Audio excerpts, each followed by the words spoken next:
now that you're teaching entrepreneurship, what's the focus of your research, and how do you feel that it's empowering entrepreneurs?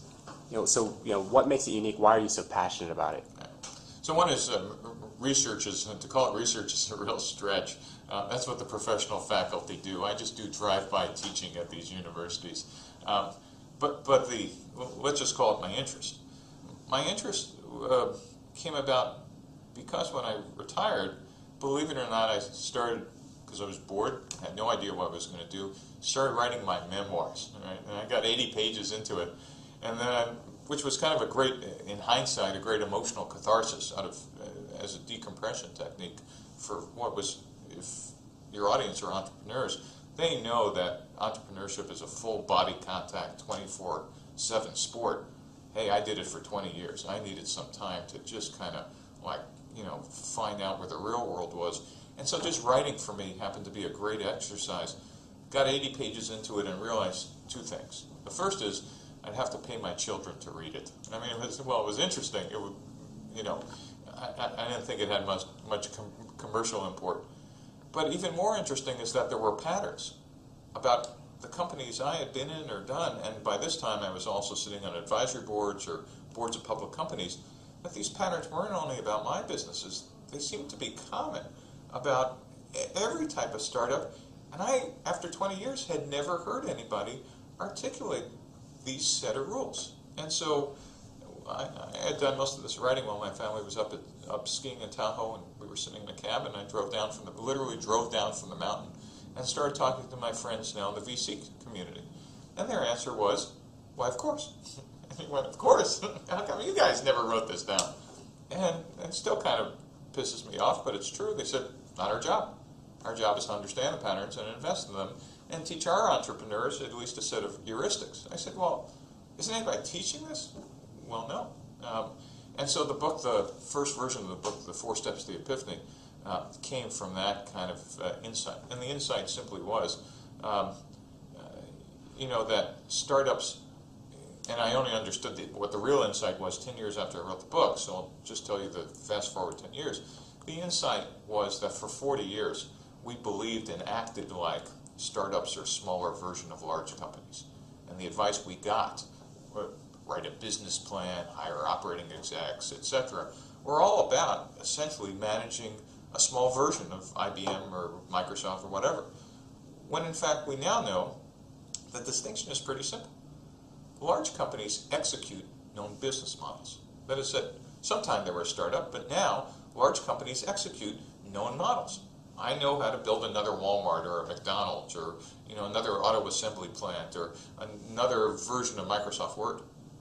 But startups in their early days, what founders and their entrepreneurial teams do are something so different, they don't even show up in business school literature. What founders and entrepreneurs do are search for a repeatable and scalable business model. The people who search and the people who execute don't even come from the same planet. They don't encounter the same problems, they don't have the same passions, they don't have the same skills. Yet we used to think they were interchangeable. In fact, worse, we used to take all the execution skills and people, etc., and drop it into the early days of a startup and say, oh, yeah, you use these tricks. Now, the great news is, in spite of all that bad advice, startups used to find their own path, mostly by ignoring all this bad advice, but no one had ever made that distinction, and that's probably at the core of what I teach. And then I teach the process of how you do the search now. It's called customer development, and that was my first contribution to, I think, what I now call an entrepreneurial management stack. There's been a lot of great work since I accidentally wrote the 4 Steps to the Epiphany. I now believe there's a stack of knowledge that's almost equivalent to the stack of knowledge you have on how to build and execute large companies. Things like Eric Ries's work in lean startups, agile engineering, Alexander Osterwalder's stuff on business model design and generation. All those now add up to almost courseware for a founder. You need to read this stuff before you even write a line of code or put down some hardware or get out of the building. You need to really understand what's going on there. You could almost do instead of B school, an E school in your basement. if I can, let me just point out what's really funny is companies have been around since maybe the year 1600.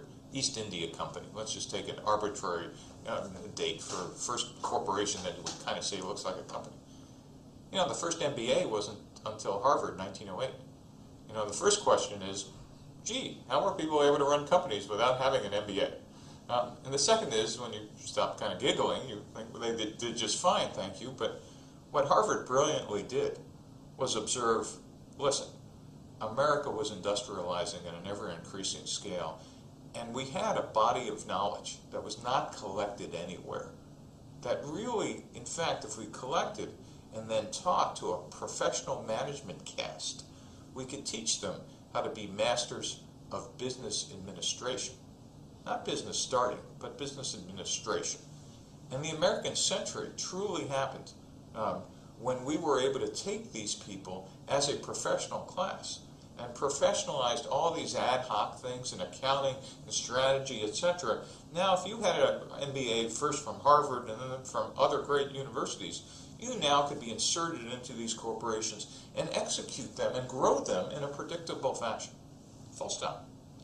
I'll observe that people have been entrepreneurs since somebody knocked out the first wheel. But modern entrepreneurship is at best 50 or 60 years old. Whether we date it back to the emergence of, or the start of American research and development, George Thoreau's first venture capital company in 1947, or maybe another starting date is the first limited partnership in Silicon Valley, circa 1960-something. In either case, that body of knowledge of venture capital and technology entrepreneurship, that's what I believe is the start of the modern era. Yet we only have about 50 years of knowledge. So it's not surprising that for the first 50 years that we were using the tools that kind of worked over here in the big company, in the MBA. I'll just observe that my passion and interest is understanding, wait a minute, wait a minute. These guys aren't the same people who start companies who run billion-dollar companies. And what tools have we given them? And the answer is, well, not anything. In fact, there is no E-school that's equivalent to a B-school. And so the body of stuff I tend to think about and work on is what are the set of heuristics or tools or rules or strategies that could be the equivalent of those for founders and their entrepreneurial staff.